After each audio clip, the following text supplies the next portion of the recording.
It's springtime. COVID's in the rear view and New York City is opening up again. You. No, good sir. You. But one New Yorker is still stuck inside. Human rights lawyer Steven Donziger has been locked in his apartment under house arrest without trial for over 600 days. You've been on lockdown for coming up on 2 years, bro. What did you do? You cut the tag off a mattress. I'm a human rights lawyer, and I have a black ankle claw shackled to my leg, courtesy of the United States criminal justice system, because I helped as a lawyer win a very big pollution judgment against Chevron. You talking about Chevron, the gas station? Where I get like hot Cheetos and shit? Chevron is one of the largest, most powerful companies in the United States of America. Donziger's been under house arrest since 2019 when he was charged with contempt of court in the middle of a protracted legal battle with Chevron. Well, you know what they say. If you come at the king, you best not miss. And if you hit, your ass get locked up in your apartment for almost 2 years. I think that's how it goes.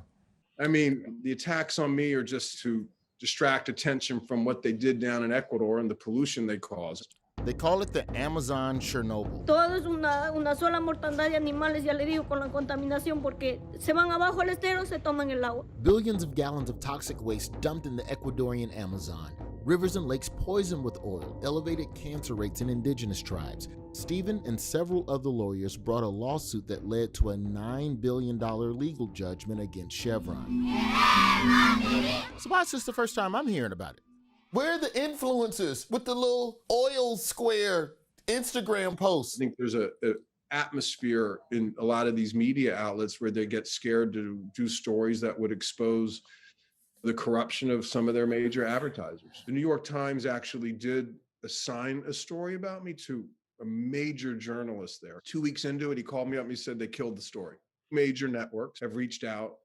One actually interviewed me extensively and the guy disappeared. I mean, but when you say disappear, you mean like reassign. You don't mean like he's like gone off the earth, right? Chevron has a goon squad of lawyers and PR people that threaten outlets that try to cover the story in a balanced way. You don't think that would happen to me though, right? That's like real journalist. I'm a fake journalist. We say that on the poster for The Daily Show. I don't think they're going to go after you. You don't think or you know? There's a big difference between the two. And Chevron being after your ass is no joke. In 2011, they filed a suit against Steven, claiming the verdict in Ecuador was obtained fraudulently. 3 years later, they won a multi-million-dollar judgment against him. 2 years after that, the verdict was upheld after an appeal. This is a messy case, and it looks pretty bad for Steven. And with Chevron's budget, there might not be an end in sight. The people attacking me make $1,500 an hour. They're never going to stop. I mean, if you were making $1,500 an hour, wouldn't you attack me? Yeah, I would. I'd f you up for $800 an hour, bro. No disrespect. You know how much they sued me for? $60 billion. That's billion. Excuse me a second. Chevron, these are the words of him and not me. Please don't f with my money. Sorry about that. You want to hear something crazier? The prosecutor here in New York refused to prosecute me. And the judge then appointed a private law firm that has Chevron as a client. You got the fossil fuel mafia coming after you, man. Absolutely. They wanted me to turn my computer and cell phone over to them. If one lawyer is fighting another lawyer in a case, you don't get the other guy's computer. That's not how it goes. That's where all the that's like giving your girl your phone in the middle of an argument. That's why you got to have a separate phone that you pretend is your phone, and then when they ask for your phone, that's the phone you give them. Hang on one second. Baby, if you're watching this, I only have one phone. I love you. All right, go ahead, man. When Donziger appealed the order to turn over his phone, the judge charged him with contempt of court and put him on house arrest. And that's pretty unusual. So is the private law firm and Steven's civil judge appointing the judge for his criminal trial. There are a lot of irregularities in this case, and that's why Steven's doing something kind of crazy. We're asking the new Attorney General, Merrick Garland, to intervene.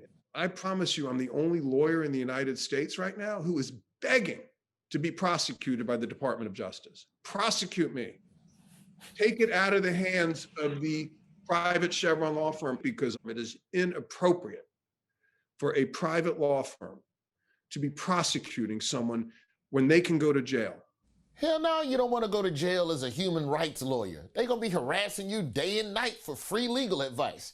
Your prison nickname going to be pro bono. Stephen's trial is going into closing arguments this week, and he's had supporters coming out for him, like AOC, Rashida Tlaib, even the stepmom from Stepmom. But that seems like cold comfort when you're stuck in your apartment for double the length of the pandemic.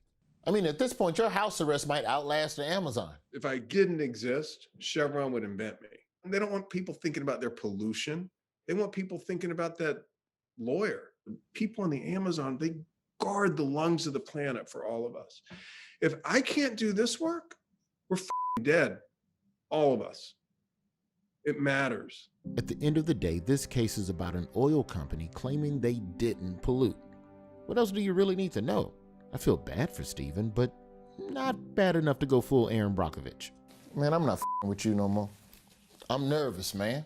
Hang in there with me. They're not going to put an ankle bracelet on you and come live with me in house arrest. I can't be on house arrest with your ass. I got to do my naked yoga. We don't do naked yoga here. We do regular yoga. And that's why we can't be on house arrest together. I do naked yoga, so y'all can't be around for that. That's my meditation.